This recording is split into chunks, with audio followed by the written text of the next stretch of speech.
आज हम बात कर लेते हैं टेक्सोनॉमिक लिटरेचर की कि क्या क्या टेक्सोनॉमी में लिटरेचर यूज़ होते हैं। सबसे पहले आपके सामने हम टेक्सोनॉमी में various type of literature description देते हैं, उसके बारे में आइडेंटिफिकेशन देते हैं, कीज़ देते हैं, और जिससे हम अननोन प्लांट्स को इजीली फाइंड आउट कर सकें। और लाइब्रेरी कहाँ क्या होती है, जहाँ पे टेक्सोनॉमिक वर्क हर्बेरियम होता है। ठीक है, तो लिटरेचर इसका ओल्डेस्ट होता है और कॉम्प्लिकेटेड लिटरेचर ऑफ साइंस होता है। जैसे सब उसमें बिब्लियोग्राफिक होते हैं, रेफरेंसेस होते हैं, इंडेक्सेस होते हैं, गाइड्स होती है ना। तो सबसे पहले हम बात करते हैं फ्लोरा की। जैसे फ्लोरा क्या होता है, एक इन्वेंट्री होती है प्लांट्स के लिए जो एक पर्टिकुलर जोग्राफिकल एरिया की बात करते हैं। जैसे अपना ये अपन भीलवाड़ा में रहते हैं, तो भीलवाड़ा एक मेवाड़ क्षेत्र में आता है। ठीक है, तो यहाँ के फ्लोरा की बात करेंगे तो एक पर्टिकुलर एरिया की हम बात कर रहे हैं। ठीक है, और ये क्या होता है कि ये बहुत सिंपल होता है, और इसमें फ्लोरा एक जैसे एग्जाम्पल है geographical guide to the flora of the world by SF Black. अलग अलग लोगों ने अलग अलग जगह का फ्लोरा बताया है ना, अलग अलग पार्ट्स भी आए हैं। तो इसमें भी 3 तरीके के फ्लोरा होते हैं: local flora, regional flora, continental flora और कंप्रहेंसिव ट्रीटमेंट। सबसे पहले हम लोकल फ्लोरा की बात करते हैं। लोकल फ्लोरा और ज़्यादा लिमिटेड, जब लिमिटेड जोग्राफिकल एरिया की हम बात कर रहे हैं, जैसे स्टेट, कंट्री, सिटी, एक वैली, एक स्मॉल माउंटेन रेंज, तो उसको हम बोलेंगे लोकल फ्लोरा। जैसे फ्लोरा ऑफ दिल्ली, किसी ने JK माहेश्वरी ने फ्लोरा ऑफ दिल्ली का लिखा तो एक सिटी का हो गया, तो ये लोकल फ्लोरा में आएगा। ठीक है, Flora of Tamil Nadu, KM Matthew 1983, तो ये एक छोटी जगह तमिलनाडु का आ गया। रीजनल फ्लोरा, रीजनल फ्लोरा में क्या होता है, लार्जर जोग्राफिकल एरिया को हम लेते हैं, जो लार्ज कंट्रीज होते हैं वैसे, जैसे flora of British India by JD Hooker. मतलब जब ब्रिटेन काल में जब इंडिया पर ब्रिटिश का राज था, तब उन्होंने इस फ्लोरा को लिखा था। ठीक है, अब हम बात करते हैं कॉन्टिनेंटल फ्लोरा। कॉन्टिनेंटल यानी एंटायर कॉन्टिनेंट, यानी जब पूरे महाद्वीप के फ्लोरा की बात करते हैं तो हम उसे कॉन्टिनेंटल फ्लोरा बोलते हैं। जैसे एशिया का फ्लोरा, तो एशिया एक कॉन्टिनेंट हो गया, एक बड़ा एरिया हो गया। Flora of European by TG Tutin et al. Et al इसमें लिखता है, एटेल ETAL, ये लिखते हैं कोवर्कर्स के लिए कि उसके साथ और किन किन लोगों ने काम किया है। इसमें क्या होता है कि जब भी हम रिसर्च या कोई भी बुक वगैरह लिखते हैं, तो हमारा फोकस रहता है कि जो उसका मेन ऑथर होता है उसको हम हाईलाइट करते हैं, और बाकी के लोगों के लिए हम एटेल लिख लेते हैं। ठीक है, Flora of Australiensis by J. Bentham. ठीक है, कंप्रेहेंसिव ट्रीटमेंट। कंप्रेहेंसिव ट्रीटमेंट बहुत ब्रॉडर स्कोप होता है जब हम वर्ल्ड लेवल पे लेके चलते हैं। अभी तक ऐसा कोई फ्लोरा लिखा नहीं गया है, पर पहले 2-4 बार थोड़ा उसमें अभी क्या है कि कुछ प्लांट्स एक्सटिंक्ट हो गए, कुछ न्यू एडिशन भी हो गए। तो अभी मतलब ये बहुत बड़ा स्कोप है कि हम वर्ल्ड लेवल पे सारी चीज़ों को डिस्क्राइब कर सकें।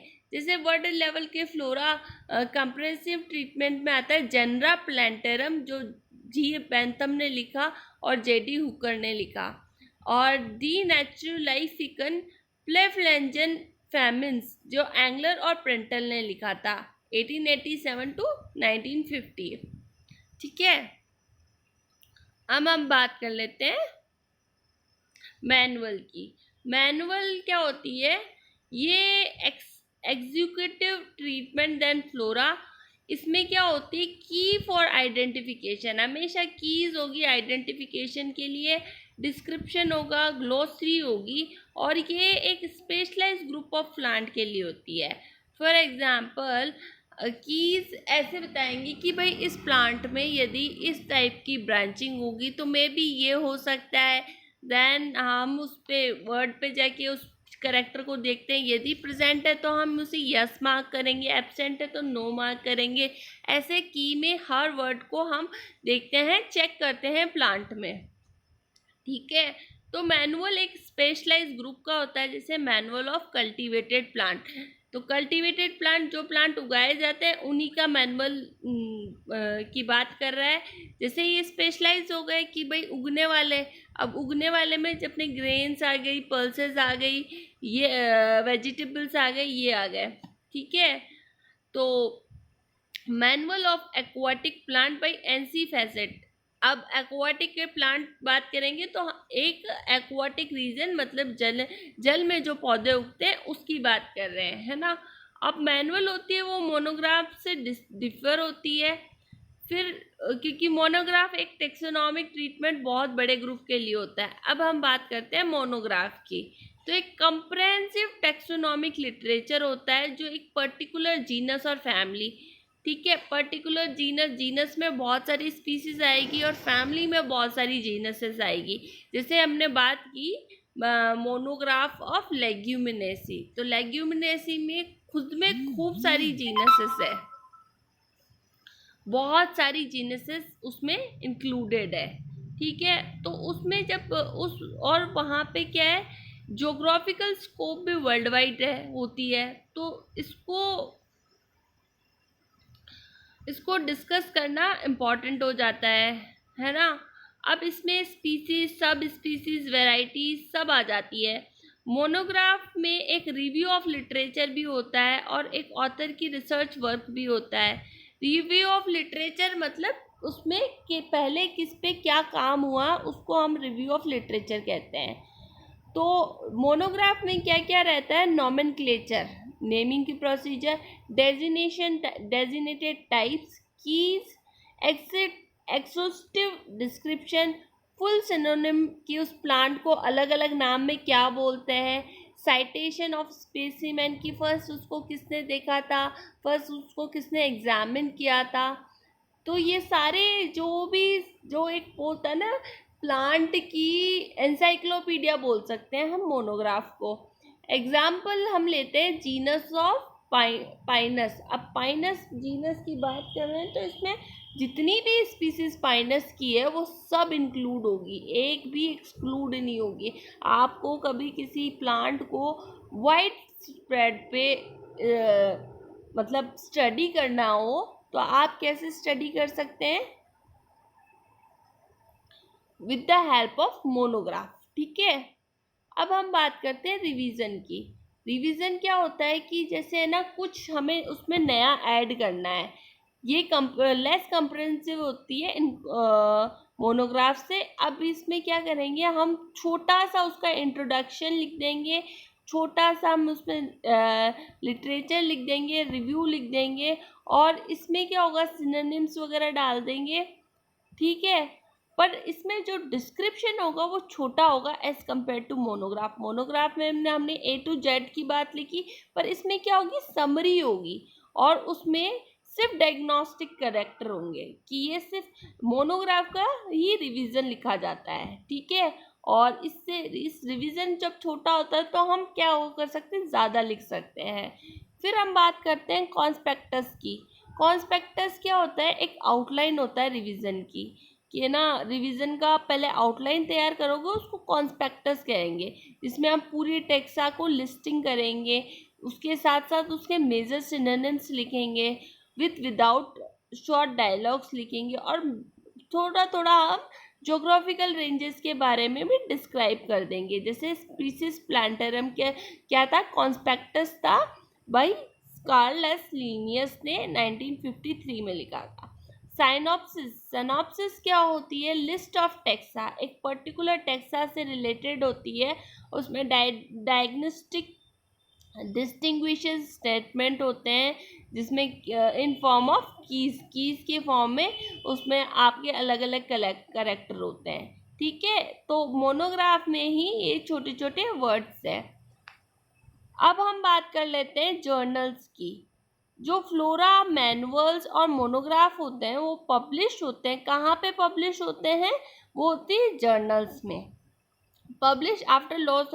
अब इसमें फ्लोरा मैनुअल मोनोग्राफ में बहुत सारे टेक्सोनॉमिक इनपुट्स होंगे, उसके बाद में इसे जर्नल्स में पब्लिश कर दिया जाएगा।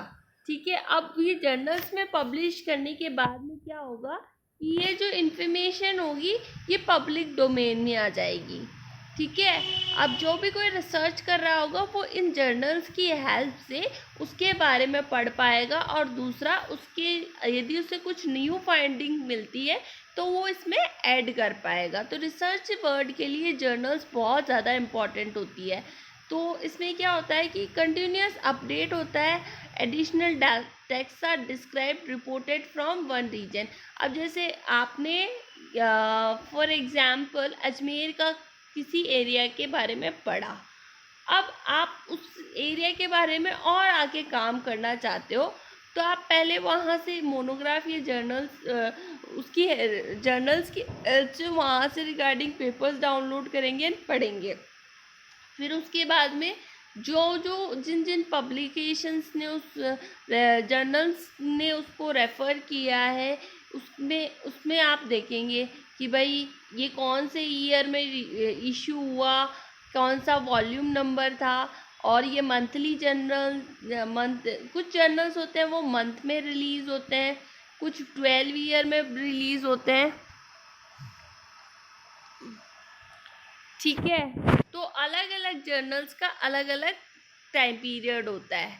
तो कॉमन जर्नल्स होते हैं वो टेक्सोनॉमिक रिसर्च से इंक्लूडेड होता है, जैसे टैक्सॉन हुआ, वो international association of botanical plant taxonomy Berlin से जो पब्लिश हो रहा है, कीव बुलेटिन है, रॉयल बॉटनिकल गार्डन कीव से पब्लिश हो रहा है, प्लांट सिस्टमेटिक और इवोल्यूशन है जो डेनमार्क से हो रहा है, botanical journal of Linnean society है जो लंदन से पब्लिश हो रहा है। तो हर जर्नल का एक इम्पैक्ट फैक्टर होता है, एक ISSBN नंबर होता है। ISSBN नंबर उसके स्टैंडर्डाइजेशन के बारे में बोलता है।